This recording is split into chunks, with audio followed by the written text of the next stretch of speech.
Good morning दोस्तों, जय हिंद दोस्तों। आप सभी का हमारे प्यारे से यूट्यूब चैनल पर आपका स्वागत है। Welcome to Mahi study circle. तो आपका हमारे प्यारे से यूट्यूब चैनल पर आपका हार्दिक स्वागत है। जो भी बच्चे हमारे चैनल पर आए हैं उनके लिए बहुत बहुत धन्यवाद। और जो बच्चे हमारे चैनल पर नए जुड़े हैं, जिन्होंने अभी तक हमारे चैनल को सब्सक्राइब नहीं किया है, वह जाकर फटाफट शानदार तरीके से हमारे चैनल को सब्सक्राइब करें और साथ ही साथ शेयर और लाइक करना मत भूलिएगा। तो आज की हम शुरुआत करते हैं सेशन की बहुत ही शानदार तरीके से। एयरफोर्स वाई ग्रुप की हम बात करेंगे। तो आज शाम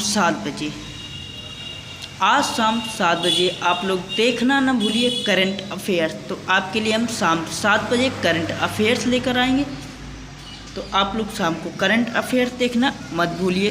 तो हम सेशन की शुरुआत करते हैं बहुत ही शानदार तरीके से। तो सेशन का पहला क्वेश्चन है एग मार्क। एग मार्क क्या है?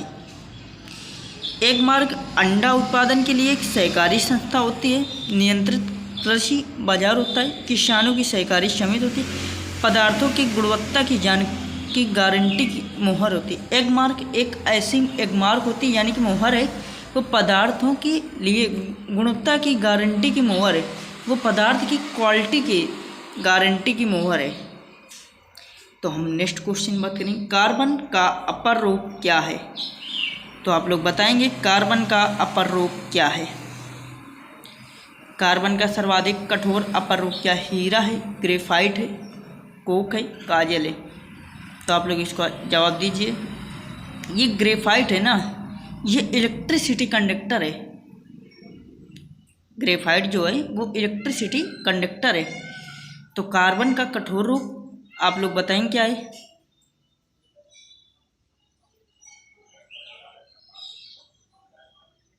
हम बताते हैं कार्बन का कठोर अपर रूप हीरा है। कार्बन का कठोर अपर रूप हीरा है। एक क्वेश्चन, मैन ऑफ आयरन किसे कहा जाता है? Iron man of India. Iron man of India कौन थे? सरदार वल्लभ भाई पटेल, भगत सिंह, सुखदेव और महात्मा गांधी। तो आप लोग बताएंगे कौन सा ऑप्शन करेक्ट है। ए ऑप्शन करेक्ट है कि बी करेक्ट है कि सी करेक्ट है कि आपका लास्ट वाला ऑप्शन करेक्ट है? इसका ए ऑप्शन करेक्ट है। जो भी बच्चों ने ए ऑप्शन दिया था उनका जवाब 100% करेक्ट है। Iron man of India Sardar Vallabh भाई पटेल। सरदार वल्लभ भाई पटेल को कहा जाता है।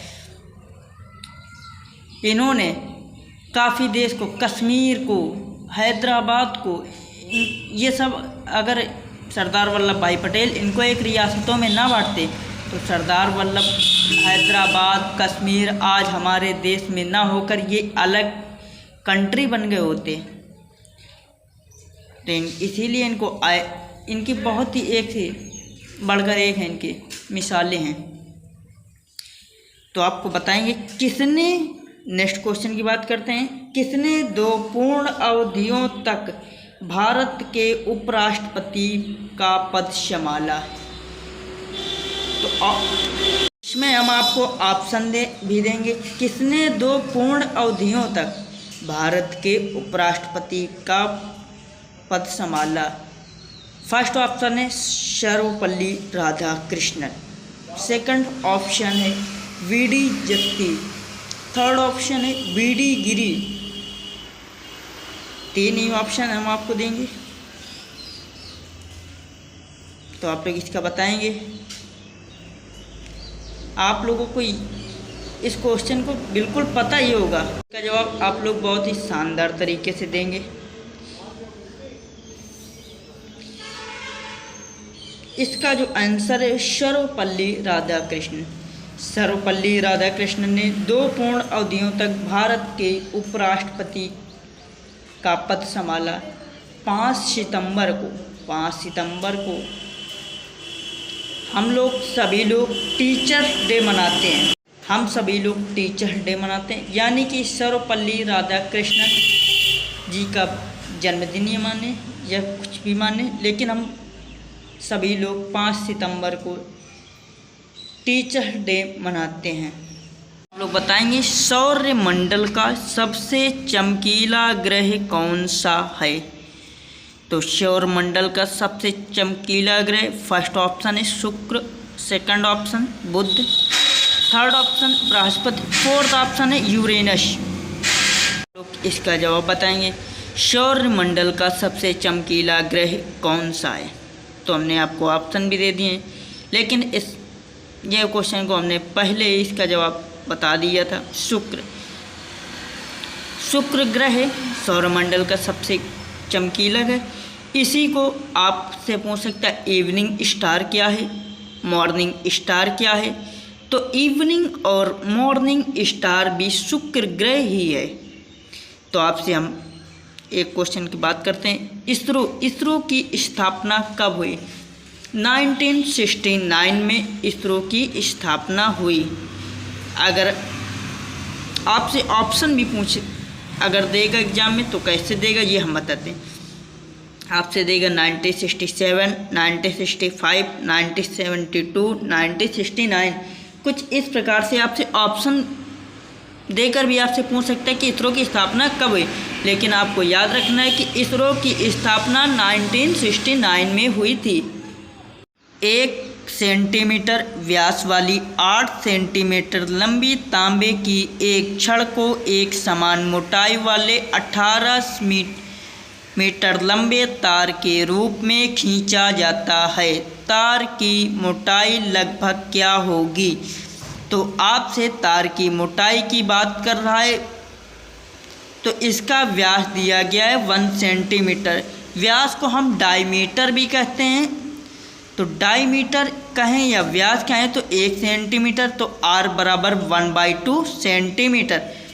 इसमें आपको हाइट दी गई है, तो आप लोग 8 सेंटीमीटर h1 बराबर लिखेंगे। और आपसे एक समान मोटाई वाले 18 मीटर लंबे यानी कि तार की बात कर रहा है, तो h2 बराबर 18 मीटर। जब इसको सेंटीमीटर में बनाएंगे तो इसमें मल्टीप्लाई करेंगे 100 का, तो 1800 सेंटीमीटर आ जाएंगे। इसका हमसे आपसे वॉल्यूम पूछ रहा है, तार की मोटाई पूछ रहा है, तो वॉल्यूम बताएंगे πr²h। तो πr1² h1 बराबर πr2² h2। पाई से पाई कैंसिल हो जाएगा, तो r1 दिया गया है 1/2 इंटू 1/2, h1 दिया गया है 8, बराबर करेंगे तो आएगा r2 आपसे पूछ रहा है r2 का स्क्वायर इंटू 18 00। 2 से 2 करेंगे काटेंगे तो 8 कटेगा, तो इसमें बचेगा 2। जब 2 से 1800 को काटेंगे तो 900 बचेगा, तो R2 बराबर 900 आएगा। अगर तार की मोटाई पूछता है तो आपसे 0.6 mm आएगी आपकी इसकी मोटाई। 8 परिणामों का औसत 20 है। जो 8 परिणाम आपको दिए गए उनका एवरेज है वही 20 है। इनमें से प्रथम 2 परिणामों का औसत 15 सही 1/2 है तथा अगले 3 परिणामों का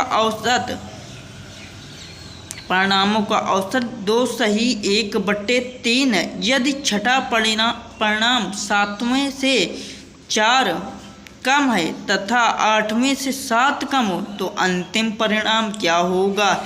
आपसे 8 परिणामों का एवरेज पूछ रहा है, यानी कि 20 होगा। आपसे अगर टोटल एवरेज की बात करें, टोटल परिणाम औसत कितना है, तो टोटल एवरेज आएगा 160।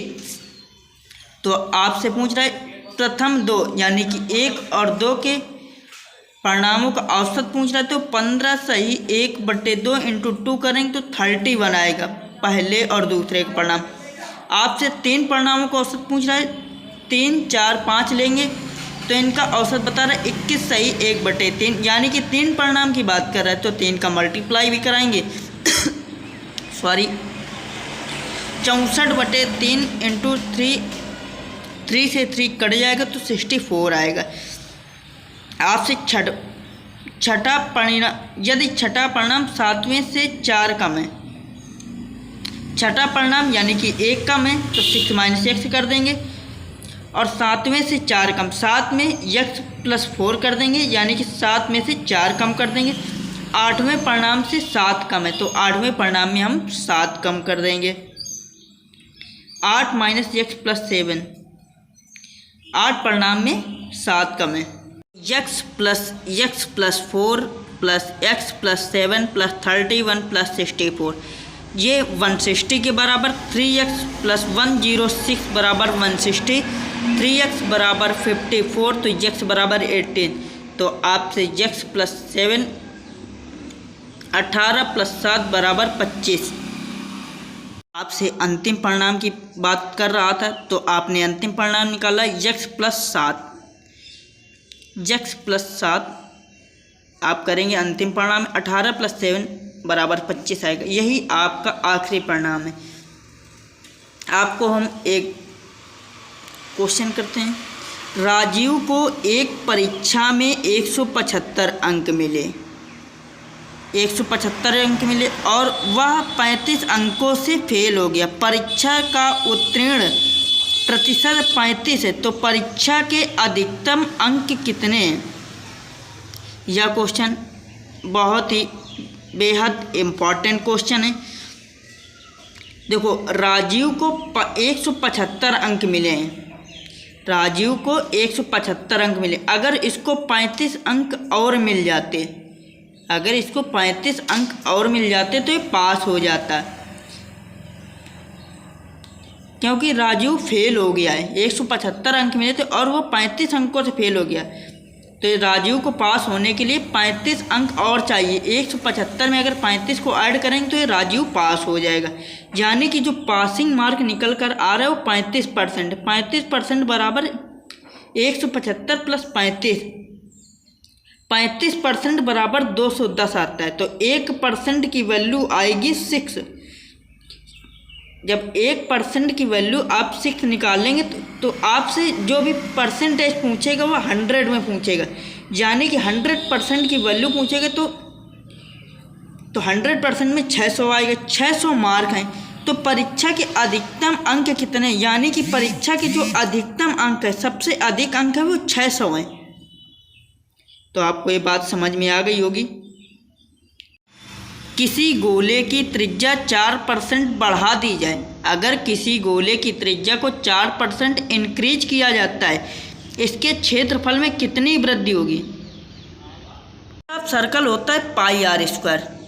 अगर आपसे बात ऐसे करता है तो आपसे अगर न्यू आर की अगर बात करेगा r + 4 × r/100, यानी कि आपसे नए आर की बात कर रहे हैं, न्यू आर की, तो r बराबर 4r/100।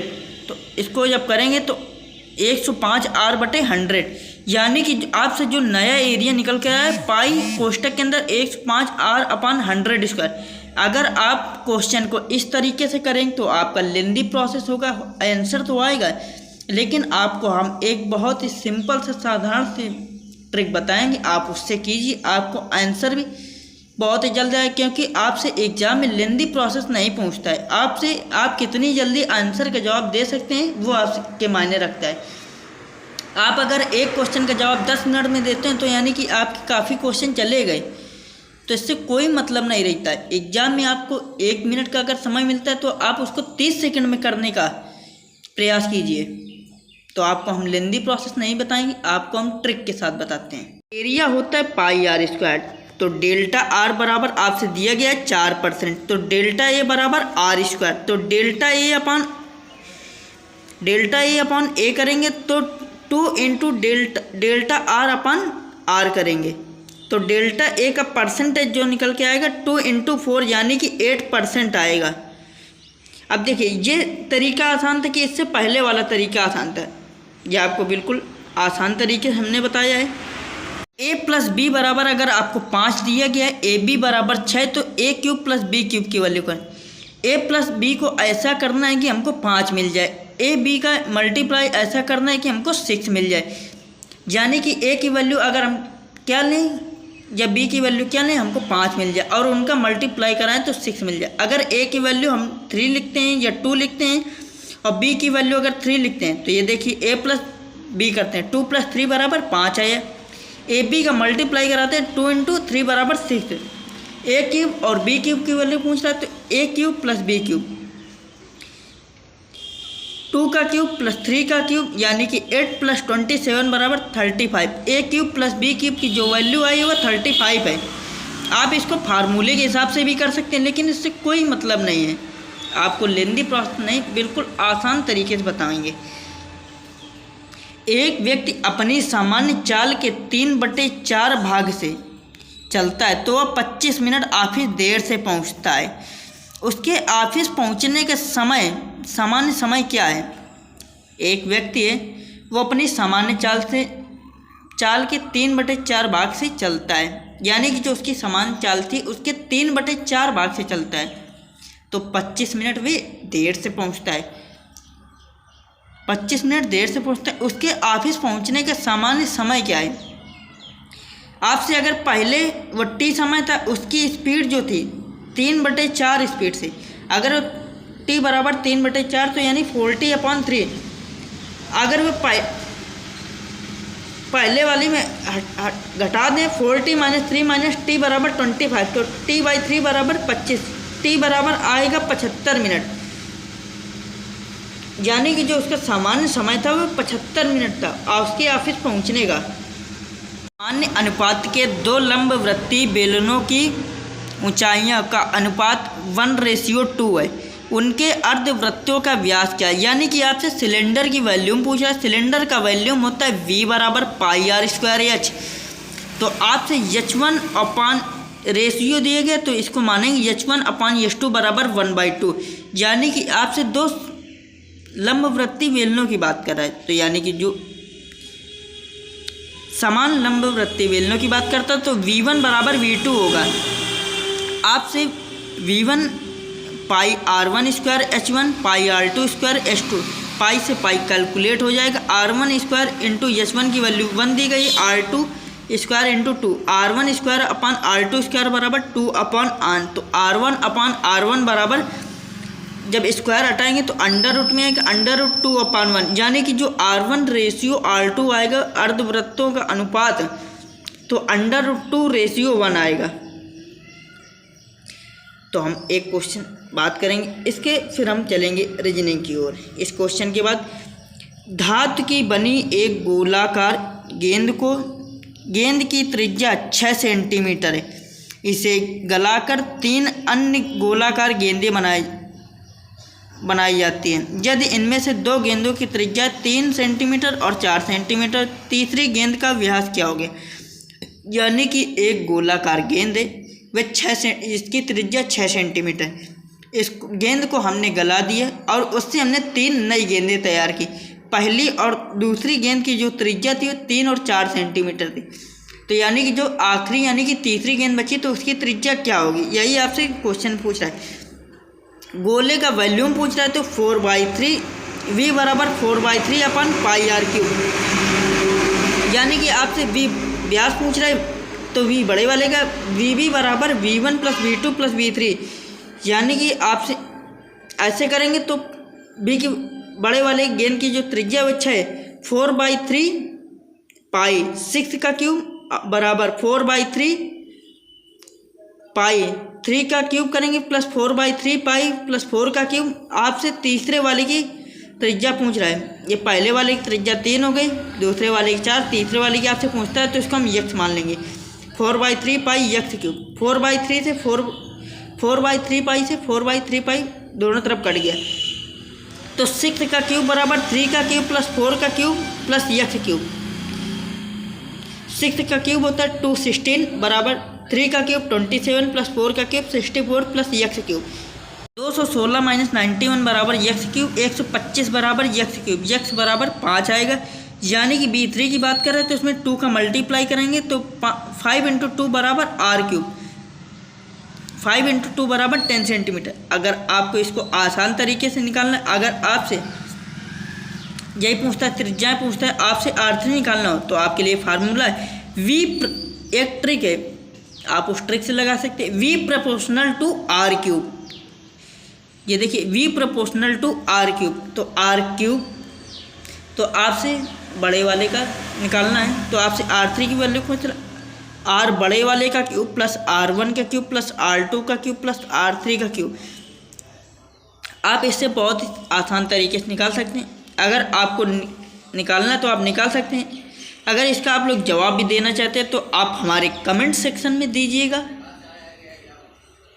तो आपके हम देखेंगे आपने सही लगाया या गलत लगाया है। दिए गए विकल्पों में से उसे चुनिए जो अन्य 3 विकल्पों से भिन्न है। यानी कि जो फर्स्ट ऑप्शन है ऊन है, सेकंड ऑप्शन पर है, सी ऑप्शन बाल है, डी ऑप्शन घास है। तो आप लोग इसमें बताएंगे कि कौन सा आंसर सही है। देखो ऊन भी बालों की होती है, ऊन पर भी बाल होते हैं, यानी कि ये जो बाल है ऊन है और पर है, ये तीनों एक ही है। तो यानी कि जो लास्ट वाला ऑप्शन घास, यानी कि जो घास है ना वो अलग है। तो इसका बताएंगे 6:35 समानुपात 9 अनुपात आपसे पूछ रहा है। तो आपको ऑप्शन दिया गया है, ऑप्शन क्या है, जो फर्स्ट ऑप्शन है A बराबर 18 दिया गया, B बराबर 27, C बराबर 53, D बराबर 72। आप लोग बताएंगे कि कौन सा ऑप्शन करेक्ट है। ये भी एक सीक्वेंस में चलते हैं, तो आप लोग दिमाग लगाइए ये कैसा सीक्वेंस में चल रहा है।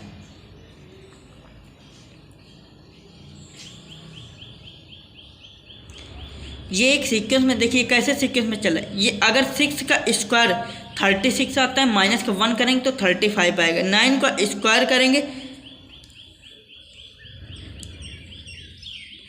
ये 6 का स्क्वायर के सीक्वेंस में बिल्कुल नहीं चलेगा, क्योंकि ऑप्शन ही नहीं है अपने पास।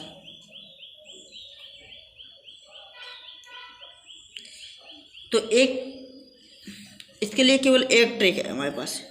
अगर इसमें 6 × 6 करेंगे तो 36 आएगा। 36 में 6 × 6 - 1 करेंगे तो 36 - 1, इससे ऑप्शन भी मिल जाएगा। 9 × 6 यानी कि 54 - 1 या 53, यानी कि आपका जो थर्ड ऑप्शन था यानी कि वो करेक्ट था। जो भी बच्चों ने थर्ड ऑप्शन दिया था उनका जवाब बिल्कुल करेक्ट है। आपको पुस्तकालय अनुपात, पुस्तकें समानुपात, बैंक अनुपात आपसे पूछ रहा है। बैंक आपको क्या देती? चेक, ऋण, धन, खाता।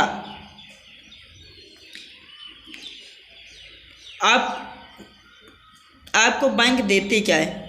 धन भी देती है, ऋण भी देती है, बैंक खाता भी खोलती है, बैंक चेक भी लेती है। लेकिन ये जो पुस्तकालय और पुस्तकें, पुस्तकालय पुस्तकें में है, तो आपको एक सीक्वेंस के हिसाब से बताना है। पुस्तकालय पुस्तकें होती हैं, बैंक क्या देगी? धन देगी। यानी कि जो भी बच्चों ने थर्ड ऑप्शन दिया तो उनका जवाब बिल्कुल करेक्ट है।